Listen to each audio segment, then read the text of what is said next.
Terrific. Well, tonight I want to welcome Dr. Andrew Giles from the Emergency Department at the RA. He's going to join us with Sam Chan down the end there and with Stephen Mullighan as well. I'll be taking questions from the audience, but I thought we might kick off with a few to start with. And look, here's a random question that came up this morning at the gym with one of the guys there. He was saying they're at an age where they could have kids, and he was saying he and his wife were wondering, should they bring kids into the world in this current climate? I'm interested to hear what you have to say. Well, go on. You go, Sam. Well, I was just saying, it is interesting times, because up until the coronavirus, this would have been the best time to be born on this planet. We got rid of smallpox, we sort of got rid of polio, we haven't had a major war for a long, long time.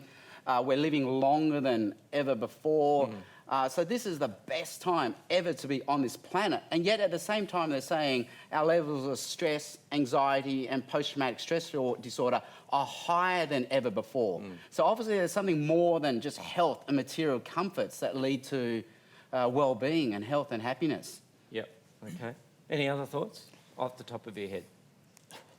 Off the top of my head, the other argument people have is that it's irresponsible to have children these days, and that global warming, use of fossil fuels, consumption of resources. My own son thinks like that, although he's on his way to his second. But we have a responsibility to look after the earth as well, and more people is not the way to do that. Yep. Okay. Yeah, Stephen. My advice to anyone is absolutely. It's the greatest joy in life, I think. And you can be very pragmatic about it, and there's always an article in the paper each year that it costs $300,000 or $400,000 to raise a child, and which is best flipped over quickly. But it's a really wonderful experience to go through, and I think it's terrific for the relationship that you're in with your partner or a spouse, and it's a wonderful thing personally to go through. So being entirely selfish, my advice would always be yes. Yep. That's also, we're at a particular point in time, so we make a decision on whether we have a child based on what we're going through now, but we don't know what the world will be like in another 10 or 15 years.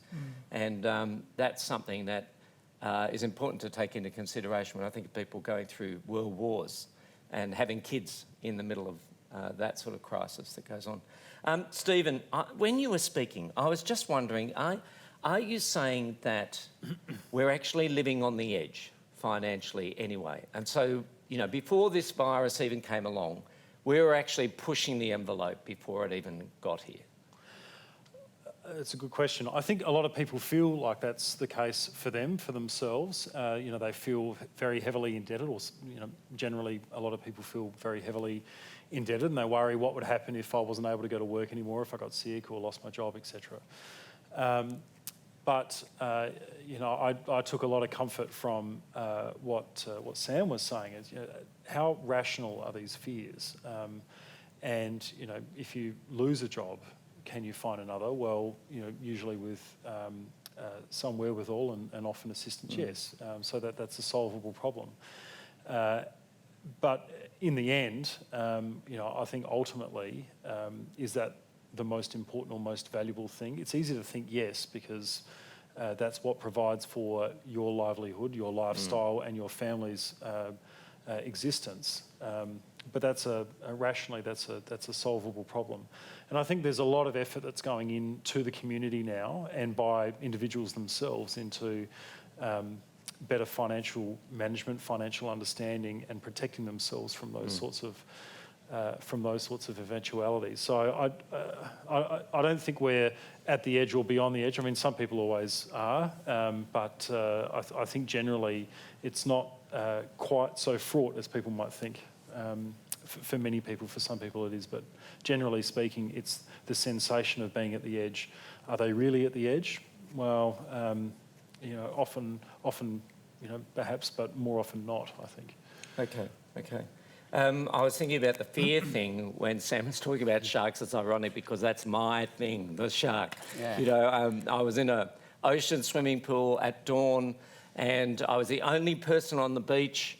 and I plunged into the water and it was just magical. And then all of a sudden I thought, what if a shark could have got washed over on the high tide and it was in the water with me? And it really spoiled the swim. You know, I had to get out of the pool in the end.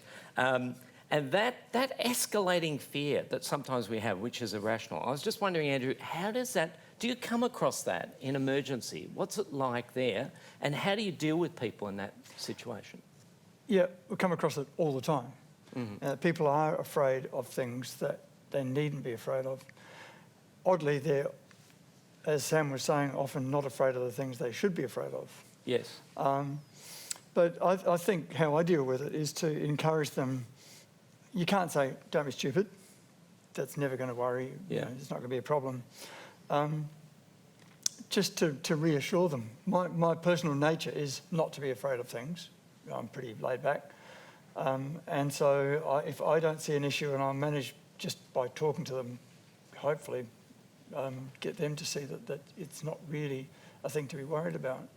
I don't think there are any tricks or tips that you can give for that, but encourage them that things aren't as bad as they seem, that there's always hope. I think it's an important thing to leave people with. Okay, that's really helpful. Well, yeah, it's a big thing in the issue of like, we want to be rational, but it's so hard to be rational. And they say the big thing is this sense of loss of control. That's really what's causing the fear and anxiety. So, yes, I should be afraid of cars more than I am of sharks. I should be afraid of heart attacks more than I am of terrorists. But I can control how I drive. I can control how much I eat and exercise. But I can't control terrorists and I can't control sharks. So it's actually the loss of control that contributes fear. Okay. And that's why it's very interesting. Jesus says, I get that loss of control, but just understanding there's so much we can control, and that's okay. So I think part of the lie that's been told us is, you know, you can do whatever it takes to make you happy. That's every high school, university graduation speech. And so when we're not happy, you think it's our fault, because I got told I can do whatever it takes to make me happy. I thought this was in my control, but so much is not in my control. If we can just relax and say, you know what, that's okay. You know, life is a gift from God. Just enjoy it for what it is. And just realise there's so much that we're not meant to be able to control. Like we can't control who our parents were, where we were born, what schools they sent us to, and that's okay. It's okay realising there's so much I can't control. So that's what I was saying. Peace isn't being in control. Peace is knowing someone else is in control. Yeah, okay. Connected with that, a question's just come in, which I think you talked about values before, Sam, and our values often are connected to our fears. Sure. This person has said, you know, what is it with the toilet paper? What is driving that fear behind wanting to get all the toilet paper? Well, it's that mass hysteria that I don't want to panic. I don't want to be that guy, but oh my gosh, if I don't become that guy, I'm going to miss out because the people in front of me have got all the toilet paper. There's only one roll left. So it's at this moment of, you know what, if I don't do this, I'm going to miss out. So again, it's a fear of loss and loss of control. Yeah, okay. There's something as basic as a roll of toilet paper I've got no control over anymore. Yeah. I think it's partly misinformation too. Yeah. That's why it's taken off in our society. I picked my son up from the airport this afternoon, and he was saying that he'd heard that coronavirus gave you terrible diarrhoea. And his friends had told him that, and that's why everyone was buying toilet paper, which it doesn't.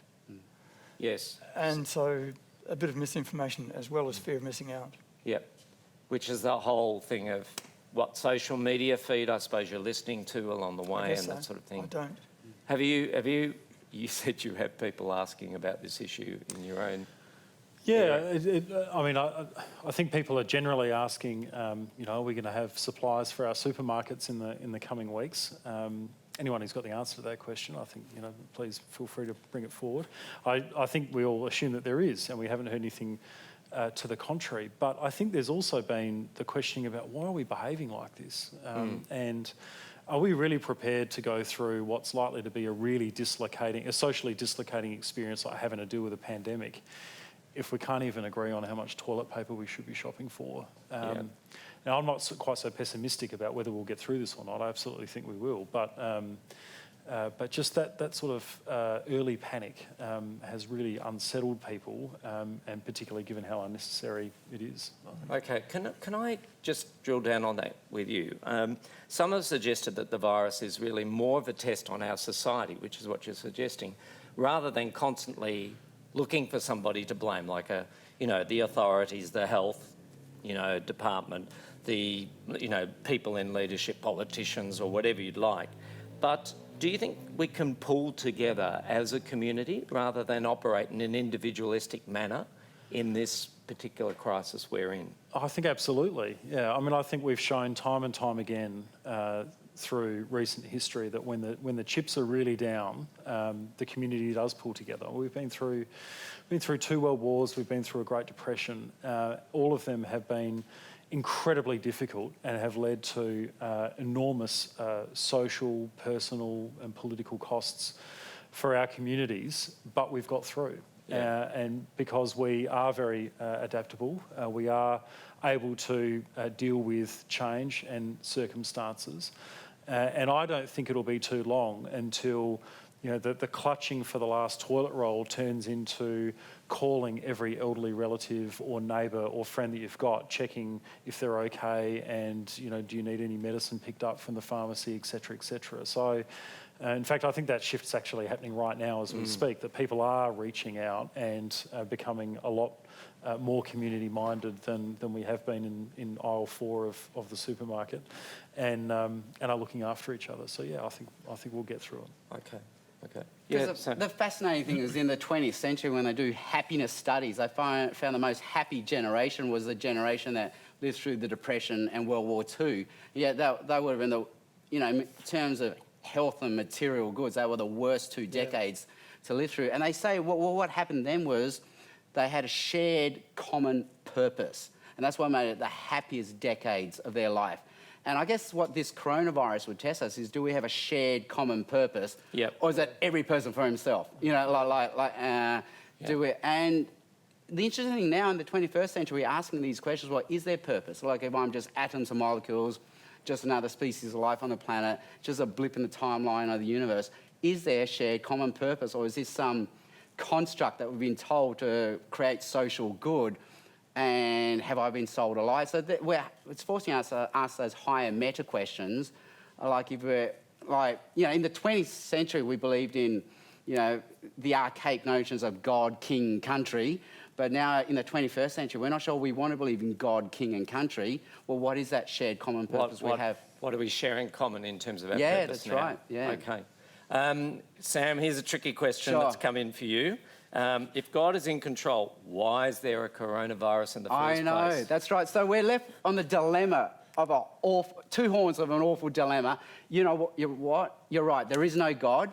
Everything's just random. We're just atoms and molecules, and this is just the ebb and flow of nature, where hurricanes happen, species become extinct, and this is one of many pandemics on planet Earth. And you're right, there is no rhyme, there is no reason, there is no purpose. Stuff happens, just get over it. Or there is a creator God who loves me, who made me, who saves me, and there is a purpose. So right now, in the white noise, I'm just seeing the trees, but one day if I zoom back, I'll see the forest and I'll see the picture. And if he's a loving, wise God, there must be a loving, wise plan for what's going on. I can't see it, but just somehow I'm part of a bigger story than just my own. Okay. Well, let's move around back to Andrew here. As a doctor, you talked before about the importance of people knowing the truth, not getting false information. A big question here is, does telling people the truth lead to greater panic than holding back the truth? What are your thoughts on that? Panic's a difficult word because very few people panic in the bad news in the hospital sort of situation. But definitely not telling people is worse than telling people the truth. Because? Why? They're totally wrongly set up psychologically for what's going to happen to them. Yeah. They handle things worse. Yeah. They don't prepare in the right way. They don't relate in the right way. Yeah. Okay. Yeah. Okay. I've met some families who will say, "Don't tell Grandpa he's got cancer." Yes. We don't want him to know. Yeah. And I find that very difficult. Yes. I usually do tell him. Yeah. Yeah. Stephen, what about from your neck of the woods? I was just thinking as you were speaking, Andrew, doctors are amazing at being honest with people, particularly pre-procedure, and these are the risks, and I've been in that situation before, having a minor heart issue more than 20 years ago. The very straight down the line advice that, this could go wrong, but, usually it's fine. And you do have a bit of a flutter and you think, oh, okay, well, they've done this many times before, it'll be fine. But then you move beyond people who, and I think doctors and health professionals are amongst the most trusted people, probably the most trusted people in our societies. Probably for the honesty. This is something perhaps my profession could learn a bit about. But if you look to other forms of community leadership, particularly like elected representatives, they don't have that. They don't have that inherent trust in them, and there's usually a questioning of everything they say, particularly now, more so than in years gone by. And that's difficult. It's a really difficult job that the current governments have got to get the information that they've got, because they still haven't got all the information. This thing seems to be changing on an hourly or daily basis. Get that information out and reassure the community that it's the best information, that it's available, and this is the best thing for the community. It's a really tough job. So you can only be honest. Can I ask you a related question to that, which Sure. I'm sure you probably thought about a lot? But what does it mean to step up to leadership and take responsibility, particularly in this current crisis? I think it's a willingness to demonstrate that you're willing to step into the fray, I think, and to try and assert. I always think leadership in politics is mostly about common sense, and so when a premier or a prime minister or even a chief medical officer is being briefed by people who are getting information to them, it's always so important to put that overlay of your own logic and rationale, and what does that mean for the local footy club and the local supermarket and the local pub and the local nursing home, and thinking about all those sorts of things. I think being able to coalesce all of that in your mind and be willing to make a decision and have confidence that you've made the best possible decision that you can based on the information that you've got at hand, stand by that decision and be willing to defend that decision, or perhaps a better way to say that is explain that decision. Because I'm sure governments have got myriad options in front of them about what to do now. And usually I think a very good technique for convincing people that you are being honest with them is explaining your decision-making process. Yeah, we could have done this, but it would have meant that. And we could have done this, but it would have meant that. And so the reason why we're doing this instead is for these reasons. You walk people through that chain of logic, and it's, the vast majority of people go, oh, okay, well, that's fair enough. I feel a lot more confidence in what you've just told me and the decision that you've taken. Okay. So that's an important quality, I think, of leaders. And if we take that down, like from people like in your position, but we move down not the food chain, but you know what I mean, we move down to smaller units, how do people further down who have responsibilities, say for teams in their company, or for people who've got a family unit or that, how do they take responsibility in this crisis, do you think? Well, I'll jump in, is that right? So this is where I'm finding Peter Sandman, who I quoted, who's the expert in risk communication, who says our perception of danger and risk is really a product of what our heart tells us and what our head tells us. And, we can give them more information, more truth, more data, because that's what their heads want. But until we just what the heart says, that's how they're interpreting the truth. And several things are happening here. Either there's a breakdown in trust, so they don't trust the leader or the doctor. There's also, again, the sense of loss of control. So I'm not hearing anything you're saying because I feel out of control. And apparently what good leaders are meant to do, according to Peter Sandman, is good leaders are meant to be able to empathise, speak their fears back to them. So they're not dismissing them or patronising them and saying you're being silly for panicking, but speak their fears back to them and get alongside, give them some agency, as much control as they can have, and just work their way through the problem. And historically, that's what good leaders have done. And if you allow me to put my theological hat on, essentially that's what the Bible says. Jesus became one of us. He knows every one of our fears and emotions. He knows exactly what we're going through. He can speak our fears back to us, and he works alongside us, gives us as much agency and control as we can have, and works with us.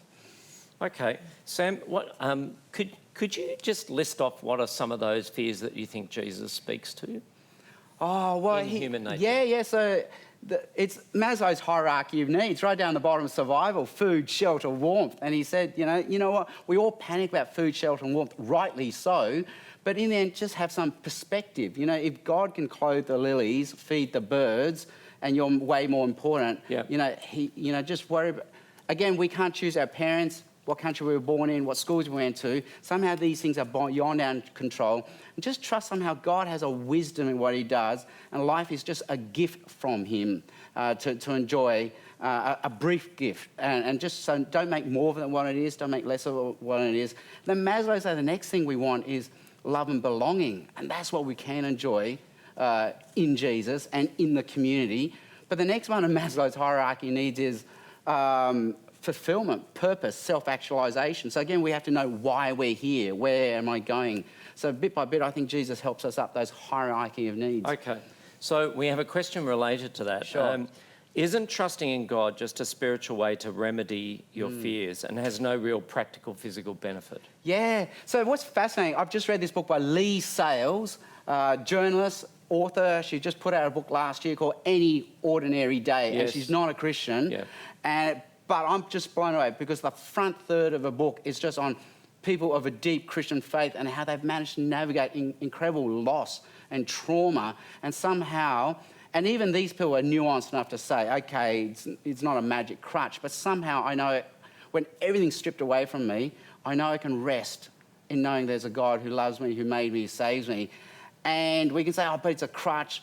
You're only just saying that. And you know what? You're right. It is just a crutch. It is just words, unless it really, really did happen. And I guess Easter's coming up in 1 or 2 weeks. And when I give talks to high schools on Easter, I say, you know what? You can tell yourself you're special. You can tell yourself you're loved. You can tell yourself important. You have value. You have purpose, meaning, and hope. But they're just words, unless historically, 2,000 years ago, there really is a Jesus who became one of us, died for you, and now lives for you. Because if that happened, that changes everything. It's not just a crutch. It's not just words. It's based on a real live event that really did happen. Okay. Let's just keep you in the spotlight here, sure. Sam. Some skeptics would say that Christianity is somewhat opportunistic in a crisis, that you might be actually quite opportunistic now, hoping that people will become Christians because of the crisis that's upon them.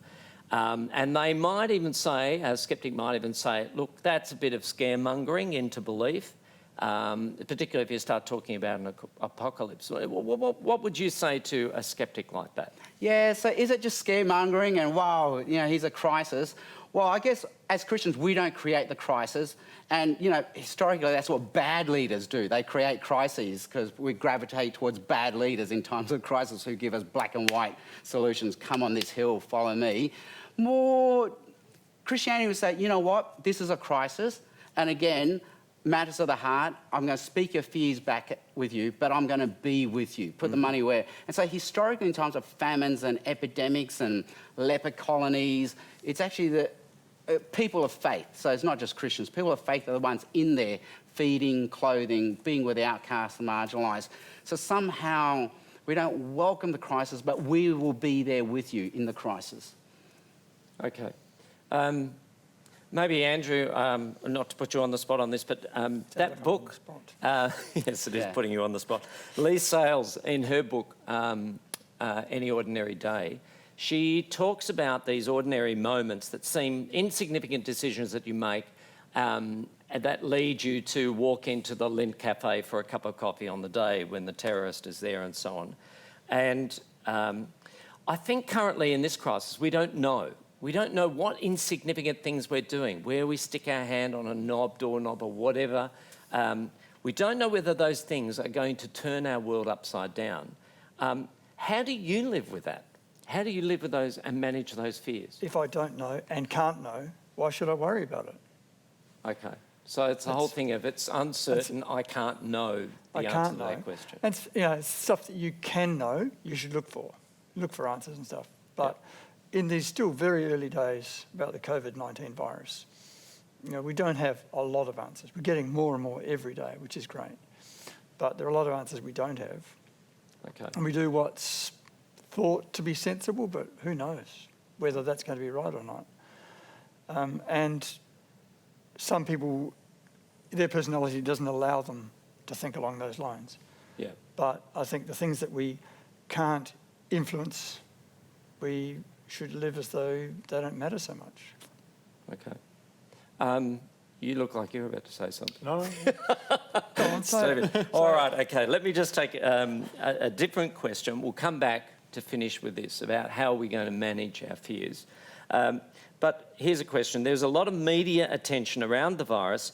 Do you think the media created too much fear around the coronavirus initially, or is society too complacent? So this whole needle thing between acting, as you said, too quickly and too much, and then haven't we done enough and that sort of thing. So it's a hard question to answer. I mean, the media is in the business these days of beating things up to gain attention, to get us to spend a few dollars on their newspaper or whatever the form of media is. With this, I think we now know that it was not them beating up the threat of the coronavirus.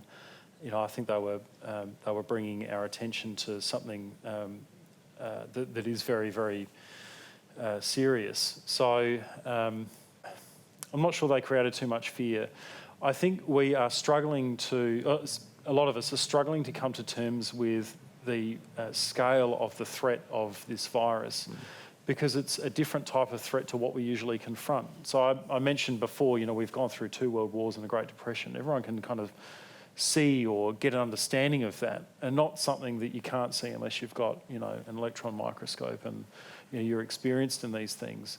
And, if we are going about our business and we're, social distancing or even keeping ourselves in isolation, we don't actually know whether we are keeping ourselves sufficiently distant from it or not. Like, we don't quite know how to wrangle this. We can't see it. We can't experience it. And so I think there's a risk of complacency. I've been in contact with members of my electorate who are like, oh yeah, I haven't been to the shops for the last couple of weeks. I shop once. It'll be all right. It'll blow over. You remember SARS? That was all fine. We'll get through this.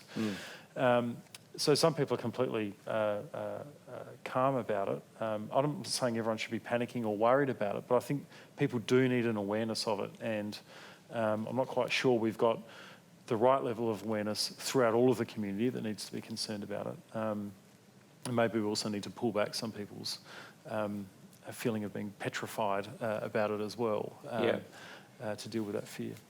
Fear freezes, doesn't it? I mean, when you're afraid, you can't do stuff. Despite your talk, Rich said that you can do really useful things, but it can stop you doing things. Fight, fright, or flight. Yeah. You could just freeze. Be frightened. Yeah. And I think my feeling is that the media were beating it up, but in retrospect, they got it right. Yes, which is the whole thing of not being able to see something at the end. Yeah. And you're trying to look at it through the future, which is difficult. Yeah, because it wasn't just the media. I work as a doctor still in the operating theatres, and for the last 2 months, we've all been saying the same thing. It'll be just like SARS. Yeah. The influenza's worse. It's just a variant of the common cold. Masks won't help. Just wash your hands. And now we realise, oh my gosh, we've been caught out. Which is the wake-up call for all of us. None of us are the experts we think we are. We don't know as much as we think we do. And we can't ever be in control, no matter how much we think we can be. So it's been a bit of a wake-up call for us. The control thing is very helpful. To Yeah, keep thinking it about. really is. Can I live with uncertainty? And Jesus says, yes. And do I have to be in control? And Jesus says, no, you don't have to be in control. Okay. The opposite of fear is courage. So could you tell us what you think is one tip from each of you on how you think people can be courageous over the coming months? Start with someone else. Well, okay. Now, I've thought about this question a bit, but really all I can think of as an answer, and you can't force people to be courageous, but I think showing a love and care for our society by doing the right thing, by washing your hands frequently, by not being in small groups so close to people, is a way we can demonstrate to people that we care for them. And I think, is that courage? I don't know, but I think it's the right way to go. Okay. Sam? Well, I think it forces us those three questions. So psychologists say when it comes to fear, anxiety, they're just three basic questions we've got to keep asking ourselves. I need to take responsibility for what I can, control what I can control, and take a restock of my life. What are the certainties I can hang on to? As I was saying, the certainties we can hang on to are that I'm loved and I can love. You know, there's an old proverb, fear came knocking on the door, love answered, and no one was there. So the opposite of fear isn't so much courage, it's love, and it's love that makes us do those courageous things. Okay. Yeah, I think unpacking it like that and being pragmatic about what we're actually confronting, what we can control, what we can't control, and thinking about what our role in this is as well. You know, particularly at home, for example. I mean, the last thing young children want to see is a parent, you know, running around going to water over this sort of situation. And, you know, sometimes it does take the courage to be calm. Also, when young children are repeatedly doing the wrong thing and ignoring you, ask them to stop. It takes a lot of resilience to and courage to control yourself as well. So we should be practiced at these things. Yeah. But I think stepping through what we can control and then going out and doing it and limiting it ourselves to those things. Yeah, I think that's very helpful because often when you're trying to be courageous or you're trying to actually help other people be calm, you yourself are trying to deal with your own tensions and anxieties within you. It's not like you can actually just walk out there and be, you know, 100% certain of everything yourself. So that's really, really helpful. Thanks so much for this. I was thinking, you know, over the coming weeks, months, it's really going to test us as a society in terms of our resilience as a community, how we manage these fears that are coming up and how we move into unknown terrain every day. We have to navigate a new scenario than the one the day before. People have, though, in other parts of the world, we've seen people demonstrate real creativity when it comes to overcoming their fears. If you think about the Italians in the lockdown, you know, singing to one another across their balconies, very touching, very moving, very human, and a way to connect, I guess, when the virus is actually saying you've got to stay isolated and you can't be with each other. For those of you who had tickets tonight, you will find that in a few moments you'll get a feedback form. Please don't worry, it's very short. But this is the first time we tried to do something like this tonight. We want to improve on it and we'd love to get your feedback. A couple of quick questions. But also Sam mentioned Easter, and the Easter story is really a story that addresses our human mortality.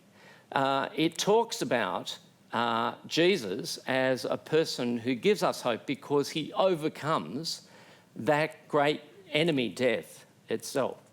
If you'd like to read about that story, and it is a page turner, let's face it, in the current climate that we're in. If you want to read that story, we put that particular part of the Bible story into a format that you can read called Fact or Fiction, the Resurrection. And you can download that when you submit your feedback form, you can get it that way. So would you please thank the speakers tonight, Steve Mullighan, Andrew Giles and Sam Chan for joining us. Thanks so much.